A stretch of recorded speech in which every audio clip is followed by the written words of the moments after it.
Welcome to episode 43 of the People's History of Ideas podcast. Last episode, we began a discussion of how the mass movements which erupted in Hunan and Hubei in the aftermath of the victories of the Northern Expedition sparked a debate within the Communist Party and the Communist International about what sort of strategy was appropriate in the changing revolutionary situation. Mikhail Borodin and the Guomindang party branch of the Communist Party elaborated one assessment of the situation, which claimed that there was no real Guomindang left wing, and thus it was the duty of the Communist Party to assume the role of the left wing of the Guomindang and to push the mass movements as far to the left as possible, based on a sense that the inevitable backlash from Chiang Kai-shek and the rest of the Guomindang right wing could either be managed or successfully fought back. We discussed the thinking that went behind this position last episode. Both the Communist Party Central Committee, with Chen Duxiu as General Secretary, and the Far Eastern Bureau of the Comintern, chaired by Gregory Voitinsky, had sharp differences with the assessment of the current political situation and consequent strategy articulated by Borodin and the Guomindang Party branch. Both the Communist Party Central Executive Committee, which in 1927 would drop the executive from its name and just become the Central Committee, and the Far Eastern Bureau of the Comintern were based in Shanghai. So this conflict can seem like a debate between the Guangzhou and Shanghai communist organizations. We dealt with some of Voitinsky's immediate objections last episode. Right now, I want to move on to how Chen Duxiu articulated his response to the Guomindang Party branch, and to talk about how policy ultimately was worked out about how to proceed. In a meeting of the Politburo of the Communist Party on November 4th, Chen Duxiu issued a report on the question of the Guomindang, which had the aim of refuting the position of Borodin and the Guomindang Party branch. Maybe, though, I should explain what a Politburo is, though, for listeners who are unfamiliar with the term. Basically, and there has historically been some variance, the standard structure for a communist party is that its leadership body is something called the Central Committee. However, central committees can be quite large sometimes and might have a bunch of members spread out over a large geographical region, so getting them all together for a meeting isn't necessarily going to be a very regular or common thing. The Central Committee typically will have a leading body, which is a smaller subset of the Central Committee. Keep in mind, for example, that the Central Committee in China today has a little over 200 members and a little under 200 alternate members, although in 1926 it had far fewer members, just 9 full members and 5 alternate members. And this smaller subset of the Central Committee is called a political bureau, or Politburo for short, following the original Russian abbreviation. In some cases, these Politburos are also either large or spread out geographically as well, and so then a smaller committee called the Standing Committee of the Politburo serves as a permanent day-to-day leading body for the whole party organization. There was no Standing Committee of the Politburo of the Chinese Communist Party Central Committee in 1926, just a 5-person Politburo. This, by the way, is how Mao and other historical figures like Abimael Guzman got the title of chairman. It comes from being the chairman of the Standing Committee, of the Political Bureau, of the Central Committee, of the Communist Party. This is a kind of standard form of party organizational hierarchy, but as I mentioned, there's quite a bit of variety in the experience of the international communist movement, so it's not universally applicable to every party at every time. And by the way in which this term is rendered is one of the tests to see if a historian knows anything about the history of international communism. For example, the Shining Path had a 3-person standing committee of the Politburo for most of the civil war in Peru. In Spanish, the term is rendered Comité Permanente. And so one of the first signs that someone writing about the Shining Path in English knows very little about the broader history of international communism that it's necessary to know about in order to really begin to understand the Shining Path as a movement is if they render this term as permanent committee, which would be the natural English translation if you didn't know that there already exists a term in the English language for what is called a comité permanente in Spanish, which is of course the term standing committee. There are a bunch of terms like this one that are tells for whether a historian has the necessary broader contextual knowledge of international communism to really understand Sendero or not. So anyways, let's get back to Chen Duxiu and his report on November 4th, 1926, to the Politburo meeting on the question of the Guomindang. Here's how Chen began his report. On the question of the Guomindang, the first point to be made is whether the Chinese National Revolution is passé. Some foreign comrades think this is so. Here, Chen is clearly referring to Borodin, who wasn't present at the meeting, and we can see already that this report is taking a polemical tone. Continuing with Chen's report, quote, some Chinese comrades also believe that the Chinese National Revolution has succeeded or is about to succeed, and that the proletarian revolution is now on the way. These views are obviously wrong because 2/3 of China are still under the rule of the Zhili and Fengtian warlords. End quote. The Zhili and Fengtian warlords were the names of two different coalitions of warlord forces, or warlord cliques as they were sometimes called. Quote, in terms of international relations, China is still a semi-colonial country. Politically, even the Guangdong national government has certain aspects of compromise of a semi-colonial nature.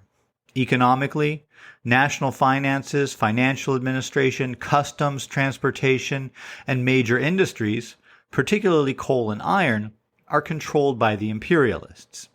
Therefore, it is wrong to say that the Chinese National Revolution is passé or near its end. We can only say that it has just begun.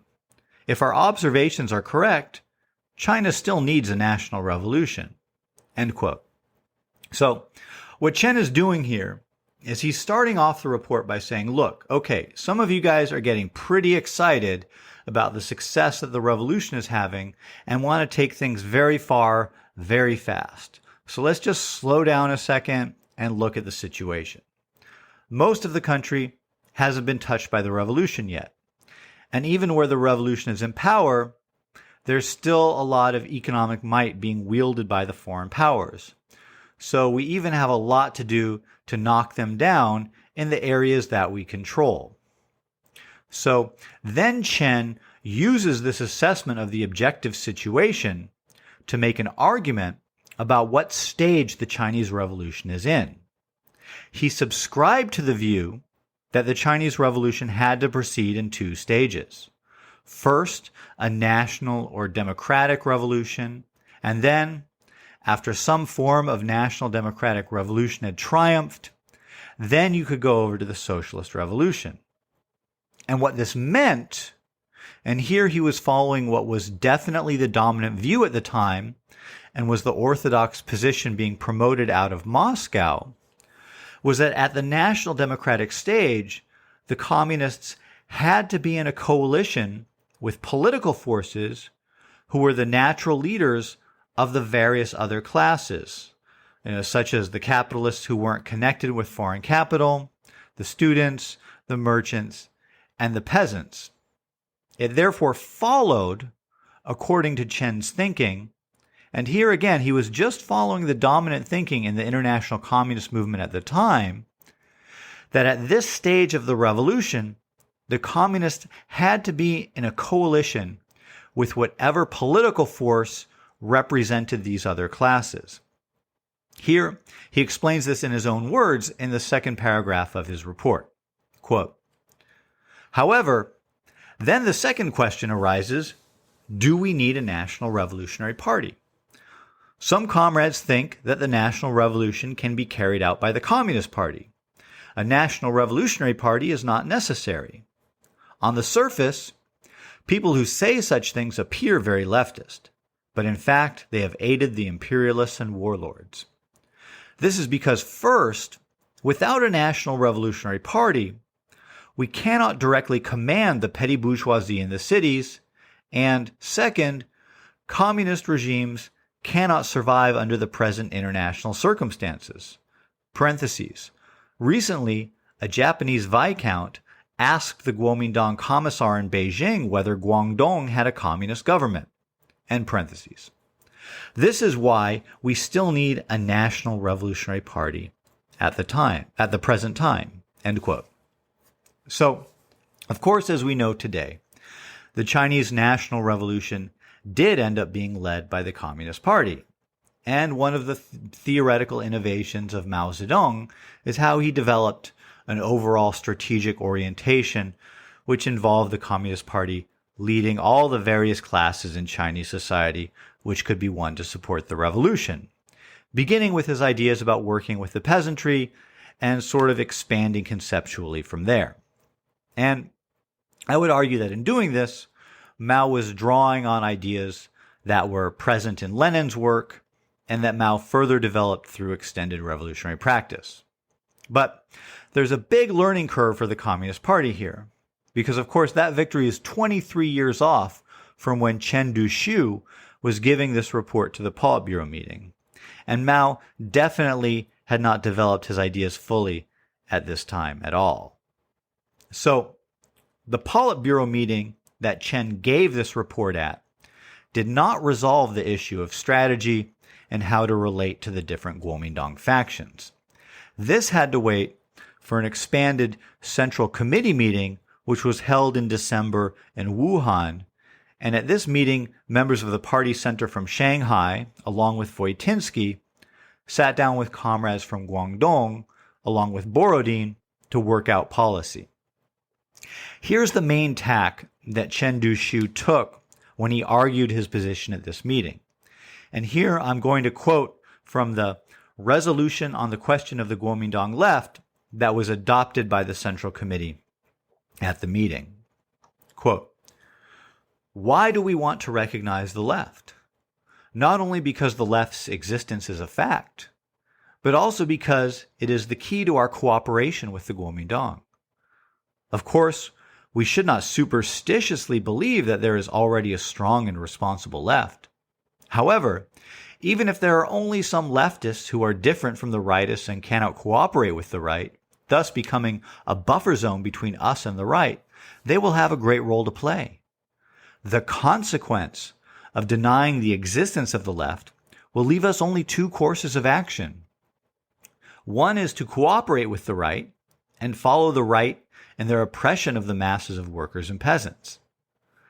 The second is to lead the masses ourselves to confront the right directly. If there's no difference between the left and the right, when we come into conflict with the right, it manifests itself as a conflict between the Communist Party and the entire Guomindang. The imperialists and all domestic reactionaries are eager that we follow this route. The comrades in the Guangdong area are now following along this road." End quote. So, the argument here is basically, look, if we take the position that there's no Guomindang left and decide to play the role of the left within the Guomindang ourselves and just keep pushing things as far as we can to the left and unleashing these mass mobilizations, we will inevitably just end up in an open confrontation with the Guomindang right. And even though we saw that the Guangdong party branch had foreseen this as a possibility, they also were still working with the orientation that such a break would not be desirable. This gave Chen Duxiu a certain advantage in making his argument. While the strategy being put forward by the Guangdong branch and Borodin hinged on a variety of possibilities depending on how well Chiang Kai-shek could be managed or not, and whether enough masses could be mobilized to fend off a rightist counter-revolution, Chen's strategic vision was much more cut and dry. And importantly, it also coincided with Soviet directives not to break off the United Front. And no one could deny that the policy being put forward by the Guangdong branch and Borodin did seriously risk breaking up the United Front. Now, which policy best reflected the actual reality of the situation is a different question. And history will end up showing that the Guomindang left could not play the role that the party centers in both Shanghai and Moscow hoped it could play. But that sort of clarity would only come later. The immediate consequence of the victory of this position was a new strategy that had two main features. First, the Communist Party committed itself to trying to build up and strengthen the organized force of the left within the Guomindang that was independent of the Communist Party. Whereas the Communists had been the most active and energetic force on the left in the Guomindang and really been the backbone of the Guomindang left wing, now they decided they needed to make an effort to strengthen and prop up a left that was independent of themselves. Key to this was an effort which was made to call for Wang Jingwei to return to China and come and play a leading role in the Guomindang again. You might recall that he had fled China in the aftermath of Chiang Kai-shek's March 20th coup. The second main policy would be to try to rein in the mass movements that had been unleashed in Hunan and Hubei so as not to provoke a split within the Guomindang right. In particular, there was concern that the issue of land reform not be raised. In this Central Committee resolution on the question of the Guomindang left, the problem of keeping the peasantry's demands away from the question of land reform was posed in this way. Quote, "At present, we cannot use support for the solution of the land problem as a criterion for being genuine left because land has not yet become a problem. At present, the problems for the peasantry are their urgent demands for rent and interest reduction, freedom of association, armed self-defense, resistance to local tyrants and the evil gentry, and resistance to harsh levies and numerous taxes. If we guide the peasantry from the practical struggles for these demands to the land problem that exists in the research office, this will stop their struggles.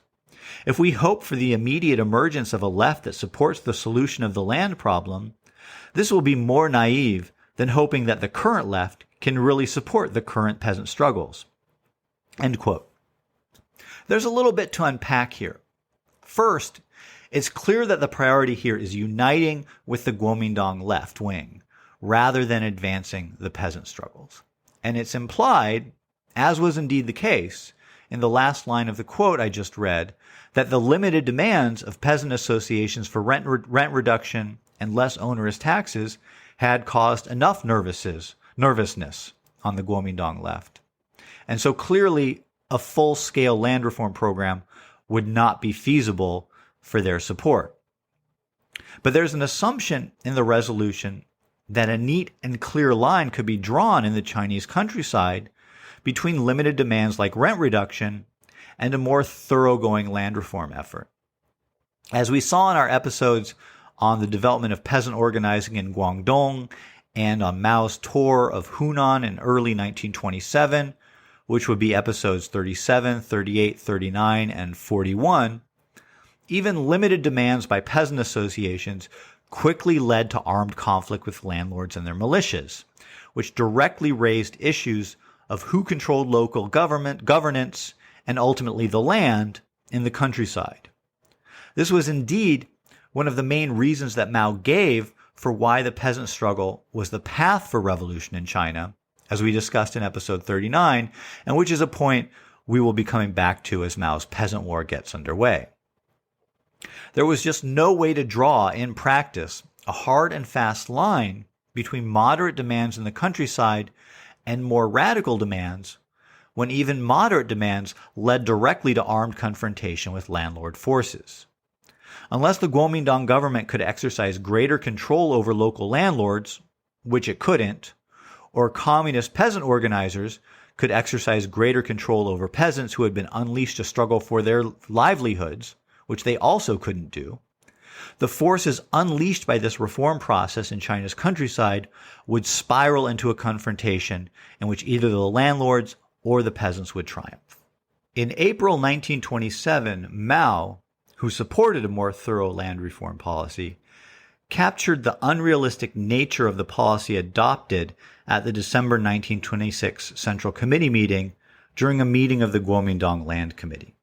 Quote, "What we call land confiscation consists in not paying rent.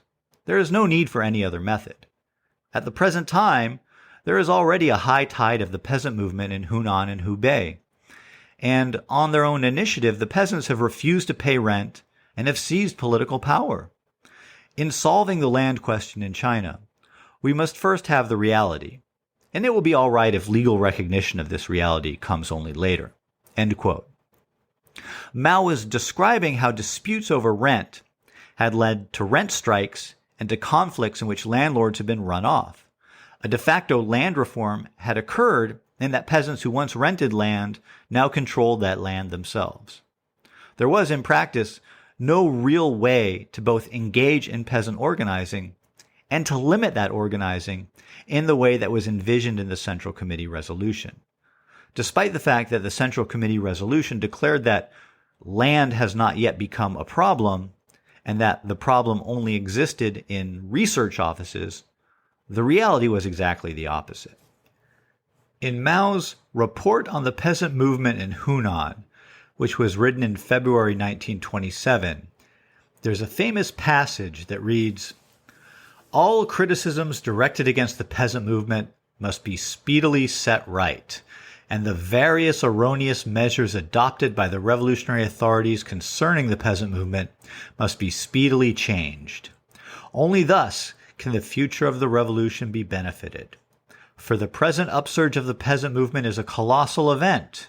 In a very short time, several 100 million peasants in China's central, southern, and northern provinces will rise like a fierce wind or tempest, a force so swift and violent that no power, however great, will be able to suppress it. They will break through all the trammels that bind them and rush forward along the road to liberation. They will, in the end, send all the imperialists, warlords, corrupt officials, local bullies, and bad gentry to their graves. All revolutionary parties and all revolutionary comrades will stand before them to be tested, to be accepted or rejected as they decide, to march at their head and lead them, to stand behind them, gesticulating and criticizing them, or to stand opposite them and oppose them. Every Chinese is free to choose among the three, but by the force of circumstances you are fated to make the choice quickly." End quote. The policy adopted by the Communist Party at the December 1926 Central Committee meeting was exactly what Mao criticized here as standing behind them, gesticulating and criticizing. All right, that's it for now. See you next episode. And please remember, if you enjoyed this episode or learned something from it, that ratings and reviews can help other people to discover this podcast.